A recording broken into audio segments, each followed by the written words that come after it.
అంటే ఏం చెప్పాలనుకుంటున్నారు ఈ కూటమి ప్రభుత్వం నాకు అర్థం కాదు. వీళ్ళు అధికారంలోకి వచ్చిన ఈ ఏడాది కాలంలో అడుగడుగున రాష్ట్రంలో ఏదో ఒక మూల ప్రతిరోజు ఏదో ఒక అఘాయిత్యం జరుగుతూనే ఉంటుంది. ఏమన్నంటే మాకు మహిళలంటే అపారమైన గౌరవం, మేము మహిళా సంక్షేమం చాలా చేస్తాము, మా ప్రభుత్వం మహిళా సంక్షేమం కోసం మాట్లాడుతుంటారు. సంక్షేమ సంగతి దేవుడేరుగా. ముందు ఇలాంటి తల్లిదండ్రులకు ధైర్యాన్ని ఇవ్వండి. వాళ్ళ ఆడపిల్లలు బయటకు వచ్చి ఎక్కడికి ఏం చేసినా కూడా మళ్ళీ క్షేమంగా ఇంటికి తిరిగి వస్తారన్న ధైర్యాన్ని మీరు ఇవ్వండి చాలు. ఒక పెద్ద మనిషి ఏమో చెప్తున్నారు నిన్న మొన్న, మాకు సత్తా లేదు అందుకనే మేము మా నాయకులు ఏం చెప్తే అది చేస్తాము అని చెప్తున్నారు. మీ పాలనలో సత్తా లేదన్న విషయం మాకు తెలుసు. మీరు చెప్పిన విషయం విన్నాక ఇలాంటి ప్రజలకు కూడా అర్థమైంది మీ పాలనలో సత్తా లేదన్న విషయం. కానీ ఇలాంటి విషయాల్ని చంద్రబాబు నాయుడు గారి దృష్టికి తీసుకెళ్ళి, లేదా హోమ్ మినిస్టర్ మహిళా అధ్యక్షులు ఉన్నారు ఆవిడ దృష్టికి తీసుకెళ్ళి వాళ్ళని ఇక్కడికి తీసుకొచ్చి మీరు వీళ్ళతో మాట్లాడే సత్తా మీకు ఉంది కదా, అదైతే చేయగలరు కదా. కనీసం ఆపరణ చేశారా మీరు? చూడండి ఆ పెద్ద మనిషి ఎలా అయిపోయారో. ఎవరు సమాధానం చెప్తారు? వాళ్ళ అమ్మగారు ఏమడుగుతున్నారు? మీరు న్యాయం చేయలేకపోతే, ప్రభుత్వం కనుక న్యాయం చేయలేకపోతే ఆ ఇంజక్షన్లు ఏవో మాకు కూడా ఇవ్వండి 2 ఇంజక్షన్లు అని చెప్పి అడుగుతున్నారు. ఇదా ప్రజలకు మీరు ఇచ్చే ధైర్యం? గత ప్రభుత్వంలో జగన్మోహన్ రెడ్డి గారు మహిళల పట్ల ఎంత శ్రద్ధ చూపించారు, వాళ్ళ క్షేమం కోసం, వాళ్ళకి ధైర్యం కల్పించడం కోసం ఏ చట్టాలు తీసుకొచ్చారు, ఏ యాప్లు తీసుకొచ్చారు మనందరికీ తెలుసు. ఆయన రోడ్డు మీదకి వస్తే అరచేతిలో హారతలు ఇచ్చారు. ఈ రోజున మీరు రోడ్ల మీదకి వస్తే హాయి కూడా చెప్పరు ఎవరు. అలాంటి పరిస్థితి మీరే క్రియేట్ చేస్తున్నారు. ఆ దీపక్ అనే వ్యక్తికి ఎందుకు మీరు ఇంకా ఆయన వెనకేసుకుని వస్తున్నారు? ఎందుకని?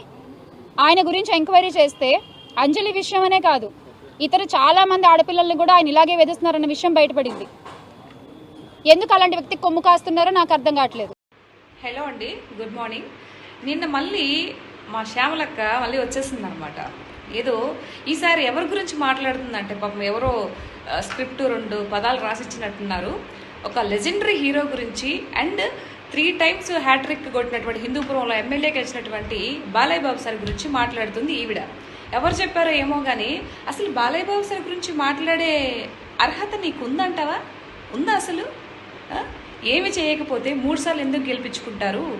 First Balayya Babu sir MLA contestant చేయడానికి పోయినప్పుడు మీకు ఏం కావాలి అని ప్రజలను అడిగితే, అక్కడ మాకు తాగడానికి నీరు లేదండి, మంచినీళ్ళు ఇప్పించండి అని అడిగితే వాళ్ళ కోసం కొన్ని 100 కోట్లు ఖర్చు పెట్టి వాటర్ తెప్పించి ఇప్పటికీ మంచినీళ్ళకి సదుపాయాలని వాళ్ళకి కలిగిస్తున్నారు ఉండే ప్రజలకి. అక్కడ అంత అభిమానం బాలయ్య బాబు సార్ మీద ఉంది కాబట్టే ఈరోజు ఆయన్ని 3 సార్లు గెలిపించుకున్నారు అక్కడ ప్రజలు. ఏం తెలుసు నీకు? ఏది నోటుకు ఏదొస్తే అది మాట్లాడేస్తావా? ముందు వెనక చూసుకోవా? ఎంతసేపటికి వాళ్ళ మీద ఇన్నిసార్లు గెలిచారు, వీళ్ళ మీద ఇన్నిసార్లు, మీ వాళ్ళు వెనకతలు మీ వాళ్ళు ఉన్నారు కదా, వాళ్ళ గురించి మాట్లాడు. ఏమో నగరిలో రోజెక్కుంది కదా, ఆవిడ ఏం పెద్ద ఇరగదీసి కట్టలు కట్టినట్టు మరి ఓడిపోయింది ఎందుకు? మీ జగన్ అన్న వైనాట్ 175 అన్నాడు కదా, మరి ఎందుకు 11 సీట్లకి పరిమితం చేశారు?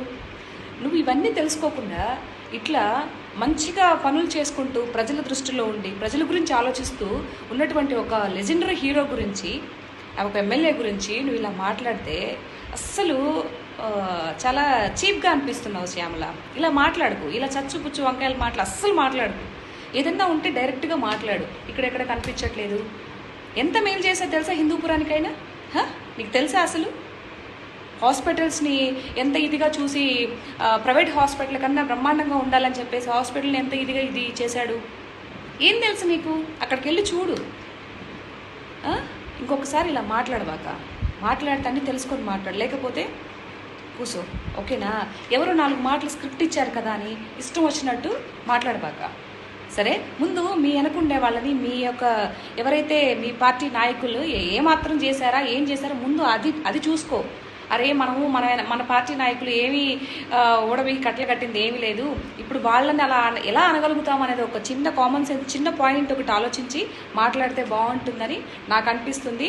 సో నువ్వు కూడా తెలుసుకొని సావు. లేకపోతే ఇక ఇట్లా మాట్లాడావంటే అందుకు దట్టు బాలయ్య బాబు సార్ గురించి మాట్లాడావంటే మామూలుగా ఉండదు, దిబ్బడే నీకు. కాబట్టి సో కొంచెం పెద్దవాళ్ళ గురించి మాట్లాడేటప్పుడు వాళ్ళు దగ్గర పెట్టుకొని మాట్లాడమని నా యొక్క విన్నపం, అండ్ మా ఆంధ్రప్రదేశ్ హిందూపురం ప్రజల యొక్క విన్నపం కూడా. ఓకేనా? అర్థమైంది అనుకుంటాను. సరే శ్యామలక్క, బాయ్.